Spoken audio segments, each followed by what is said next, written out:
Matatawag mo pa rin bang lechong kawali ito pag niluto mo sa oven? Pwede pero dipindi. Bali, inspired nga pala tong gagawin ko kay Idol Tipsy D. Kaya tara, samahan nyo ako sa masarap kong trip. Let's G! Ay wait, sound checkin nyo muna kung gaano kalutong.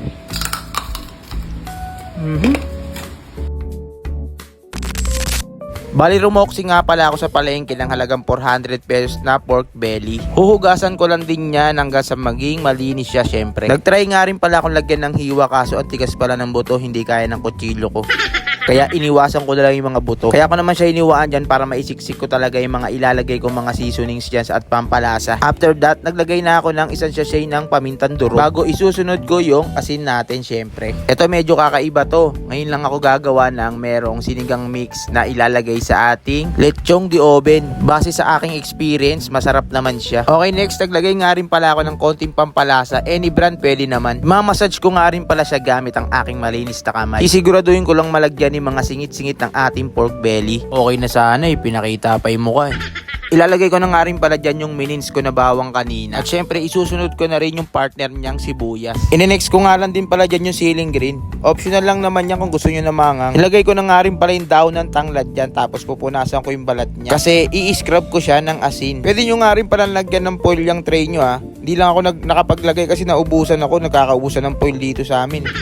Bali, ayan na nga pala yung kinalabasan niya. I-slow cook lang natin yan sa lakas ng apoy na 140 degrees Celsius at 2 hours and 30 minutes. Okay, ipapasok na natin siya sa ating oven. Pinainit ko muna ang ating oven bago ko ilagay sa loob. Babalikan na lang natin siya after ng 2 hours and 30 minutes. To make the story long short, syempre, pinas-forward ko na dahil baka mainip kayo.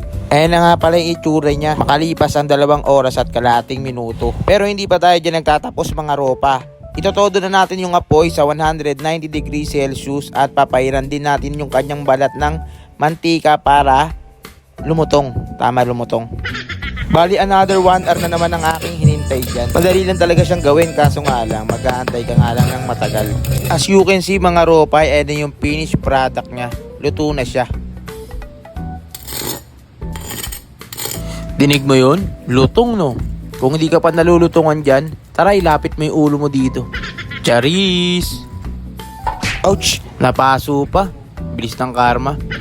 Another quality na ulam na naman by Kuya Nitsu. Wait lang mga ropa, wag muna kayo maingay. Paparinig ko sa inyo gaano kalutong. Diba? Sabi sa'yo. At syempre, hindi mawawala ang ating sausawan. Sukang aking nakarusunadahan. Sarap pulutan nito. Tapos may malamig ka na Red Doors. Bob? Tirik ka talaga. O siya, paano mga ropa? Hanggang dito na lang. God bless you all.